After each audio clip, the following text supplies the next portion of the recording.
Matapang na nga raw si Paolo Avellino. Grabe no, yung pagkabigkas na bakit parang may tinatago ka. Ang himlay. Ayaw itago kasi, kumbaga, ipagsisigawan sa mundo. Yung tanong ni Vice Ganda na parang may tinatago si Kimi at humingi pa ng saklolo si Kimi kay Paolo, nagpapakampi. Pero ang response ni Paolo nakangiti lang. Nakakatuwa naman. Para akong isinaing sa bulate dito. 100 times kong pinapanood ang video nila, kakaloka talaga ang Kim Pao. Tuloy-tuloy ang pagtrending ng Kim Pao dahil sa pag-surprise ni Paolo Avellino kay Kim. Grabe ang sumigaw ng audience. Sino ba iyon?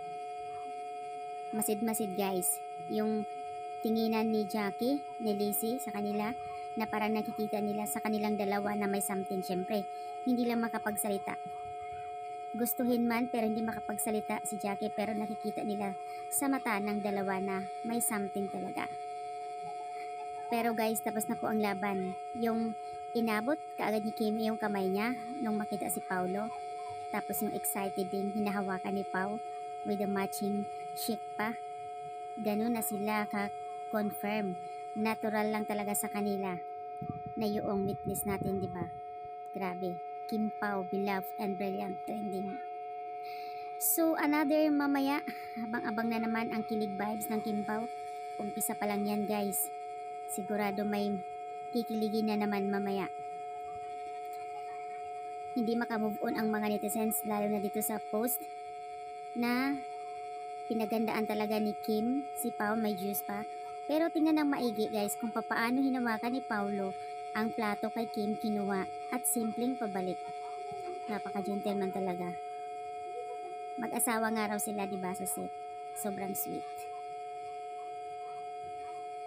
Kilig na kilig ang lahat dahil dito sa pagpapatrend ni Paolo kahapon.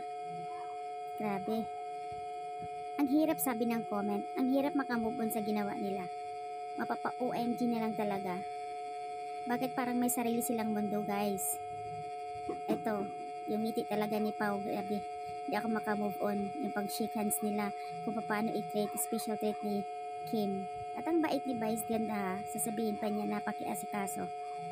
Syempre alam na alam nila na may feelings na talaga silang dalawa. Ayaw lang magsabi at babukya sila ng management. Kilig lang muna. Kilig lang muna sila.